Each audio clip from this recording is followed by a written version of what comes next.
ये खुली धमकी है, ये खुली धमकी है, क्योंकि आपके हमारा पेट भूखा है। हम अपना अपना पैसा लेने के लिए कटोरों लेके घूम रहे हैं। बांट रहे हो, रेवड़िया बांट रहे हो, लाड़की बहना, लाड़का भाऊ, ये सब आप जवानों के हाथ काट रहे हो, इस देश के हाथ। नमस्कार साथियों, EPS 95 मिनिमम पेंशन बढ़ोतरी के एक और वीडियो में आप सभी का स्वागत है। साथियों, जैसा कि हम सभी को पता है, दिल्ली के जंतर मंतर पर NAC के द्वारा ध्यान आकर्षण आंदोलन किया जा रहा है, जिसमें देश भर के पेंशनर्स एकत्रित हुए। साथियों, धरना प्रदर्शन के पहले ही दिन कमांडर अशोक रावत जी के तेवर काफी उग्र नजर आए। उन्होंने साफ शब्दों में कहा कि ये सरकार हमें हल्के में ले रही है, लेकिन इसका परिणाम सरकार को भुगतना पड़ेगा।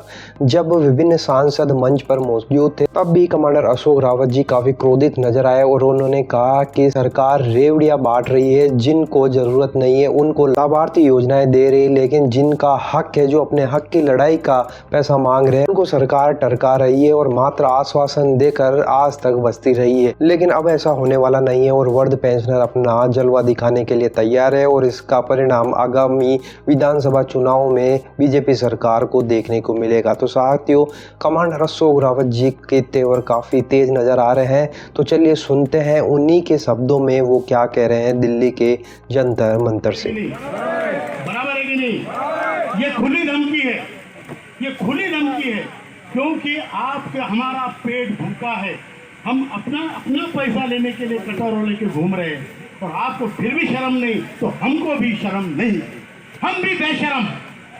यथा राजा तथा प्रजा, महाजनगतः सपंथः। तो आप बड़े लोग करते हो तो हम भी वही करेंगे। अगर आपको वही भाषा समझ में आती है तो हम बूढ़ों को भी वो भाषा समझ में आती है, समझ में आती है कि हमारे कमाई में से तुम दूसरे को जमाई बना रहे हो, ये तो ठीक बात है क्या? और इसीलिए हमने अभी ठान लिया है कि हमें ना कोई पक्ष से लेना है, ना कोई पक्ष पार्टी से हमें लेना नहीं है। हमें लेना है अपने लोगों से। हमारी जिम्मेदारी, हमारी रिस्पॉन्सिबिलिटी, हमारी जो पूरी भक्ति है वो हमारे पेंशनरों के प्रति है। पार्टियां आएगी जाएगी, बनेगी सरकारें, आएगी बिगड़ेगी, इस देश का नागरिक हम चाहते हैं हमारी बची हुई 5-7 साल की जिंदगी हम स्वाभिमान से जिए। और हम स्वाभिमान, कोई ग्राम पंचायत का सदस्य बनेगा तो उसको पेंशन लागू होगी, उसको पेमेंट मिलेगा। अबे अभी तो इतना कंपटीशन है, पेमेंट पेंशन करने के बाद तो खून करेंगे एक दूसरे का, बराबर है कि नहीं? मतलब पढ़ना लिखना जरूरी नहीं है, काम करना जरूरी नहीं है। आप घर में बैठो, आपको राशन मिलेगा, आपको 10,000 रुपये मिलेंगे, तुम ऐश करो, लेकिन हमारी भीख पे जियो। भिक्षा पे भीख पे जिलाने वाला नेशन पैदा कर रहे हैं। इन्हें ये मालूम नहीं कि इंसानों में और जानवरों में एक फर्क होता है, वो होता है इंसान स्वाभिमानी होता है। फेंके हुए पैसे नहीं लेता हूँ। आप खैरातें बांट रहे हो, रेवड़िया बांट रहे हो, लाड़की बहना, लाड़का भाऊ, ये सब आप जवानों के हाथ काट रहे हो, इस देश के हाथ काट रहे हो। और जो बूढ़े लोग हैं उनको पैसे दबा के बैठे EPFO और ये सरकार, और ये पैसे दबाने के बाद आप बोलते हैं वृद्धाश्रम खोलो, इनको एम्पावर करो, उनका पैसा उनको वापस दे दो।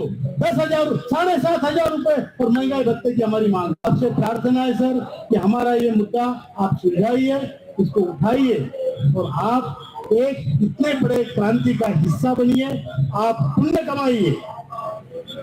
और इसीलिए आपसे हाथ जोड़ के निवेदन है कि आप हमें भरपूर आशीर्वाद दीजिए और हमारे रिप्रेजेंटेटिव बनकर आज हम संसद में जाएंगे तो हमारा प्रश्न उठाइए। धन्यवाद सर। आप हमारे संरक्षक हैं, आप हमारे शुभ चिंतक हैं, आप हमारे हित चिंतक हैं। हम हमारे कर्तव्य का पालन कर रहे हैं। हमने आपको यहाँ बुलाया, आपका मान सम्मान किया। हम आपसे करते हैं, आपसे प्रार्थना करते हैं कि आप भी अपना कर्तव्य पालन कीजिए और हमारे अधिकारों को हमें दिलाइए। धन्यवाद सर, थैंक यू।